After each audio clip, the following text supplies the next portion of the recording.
Donc, cet exercice illustratif, bien un exercice d'application qui va nous permettre de mettre en œuvre la méthode TF-IDF, d'accord, c'est-à-dire Term Frequency Inverse Document Frequency, pour pouvoir bien sûr appliquer les différents calculs des mesures TF, IDF et le produit TF fois IDF.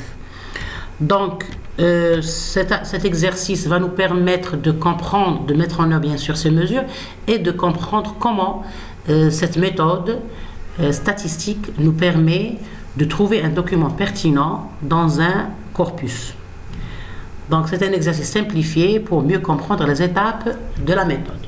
Donc on a dit qu'on a un corpus, vous voyez le corpus est formé de 3 documents et puisqu'on a dit que, c'est-à-dire récapitulant, on a fait, c'est-à-dire on va, cet exercice-là est dans c'est-à-dire dans le contexte de la mise en œuvre d'une méthode statistique de recherche d'informations, ou bien c'est une méthode statistique d'indexation de l'information textuelle et c'est une indexation automatique. Et on utilise les mesures TF-IDF parce qu'il y a, je vous ai dit, plusieurs catégories d'indexation et plusieurs types d'indexation. Bien, donc on a le corpus, vous voyez que c'est un corpus puisque c'est une information textuelle. Le corpus, c'est un ensemble de textes. Donc on a, c'est-à-dire les documents, c'est des textes, c'est du texte. Donc on a 3 documents. On prend 3 documents pour simplifier le calcul, pour comprendre la méthode IDF. Mais en réalité, c'est-à-dire si on voudrait implémenter la méthode, le corpus il est volumineux, il peut contenir des millions de documents. Vous voyez, mais puisque c'est un exercice illustratif, on va se contenter de 3 documents, D1, D2, D3. C'est la notation qu'on va utiliser pour simplifier le calcul et voir le principe de la méthode. Ici, le terme recherché ou bien le terme à analyser, c'est le terme T1 qui est le qui. D'accord? Donc, on veut appliquer la méthode ou bien le schéma TF-IDF à ce corpus pour pouvoir trouver le document pertinent, bien sûr, vis-à-vis du terme qui. Le terme d'indexation qui. Donc, puisque, c'est-à-dire la méthode, on va suivre les étapes de la méthode.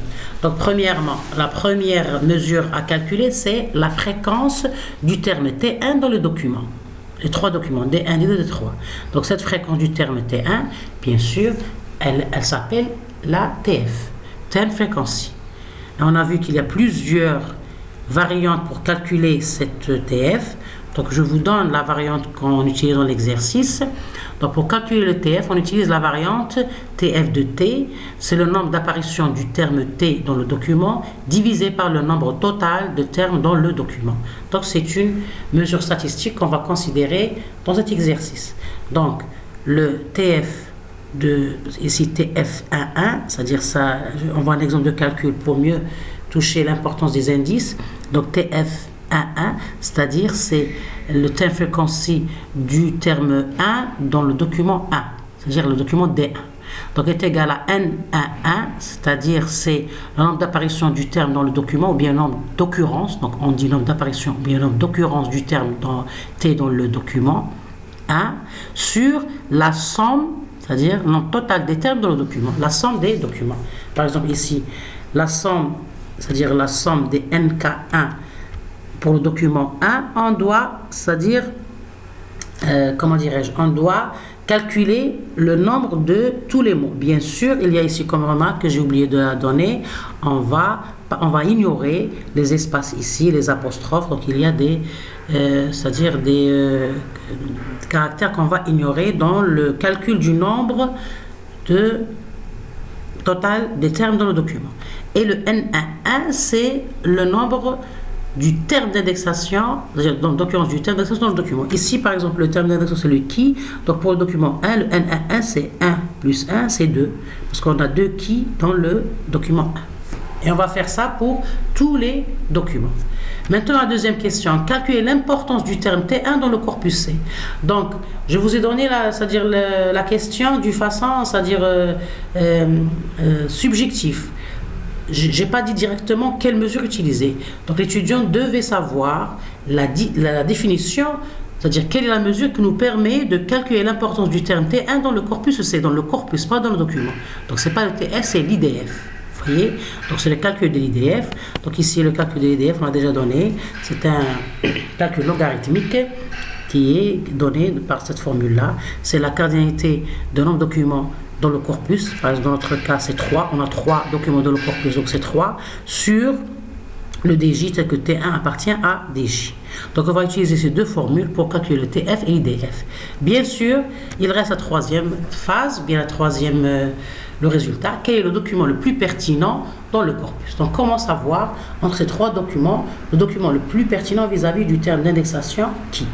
Donc bien sûr, on va utiliser la mesure TF fois IDF et voir la valeur de cette mesure pour détecter le document le plus pertinent. Donc on va, pour la vidéo qui va suivre, on va résoudre cet exercice en détail. Ça c'est un ensemble de références bibliographiques que j'ai utilisées bien sûr par une recherche électronique pour pouvoir préparer ce cours. Donc je vais vous laisser ces liens dans la description. Donc j'espère que l'étudiant a compris bien et va faire un effort pour mieux comprendre les différentes notions utilisées, c'est-à-dire vues, et pour pouvoir fortifier ou bien compléter sa compréhension, il doit bien sûr regarder ou bien lire les références pour mieux détailler telle ou telle notion. Parce que c'est un début sur les méthodologies de recherche d'information, bien de conception d'un système de recherche d'information. Donc le système de recherche d'information contient plusieurs phases, comme le montre ici la figure ou bien l'image. Donc on a touché une des étapes qui est l'indexation.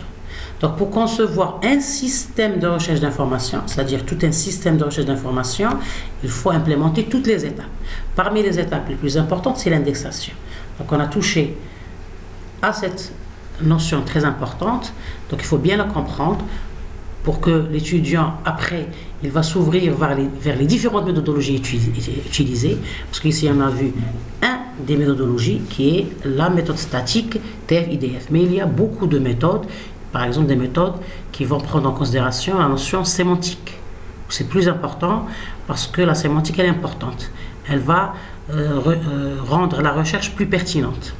Donc, une fois qu'on comprend cette étape, on doit passer aux différentes autres étapes pour arriver au niveau à pouvoir concevoir et mettre en œuvre un système de recherche d'information qui est un logiciel utilisé pour rechercher de l'information numérique dans des corpus numériques.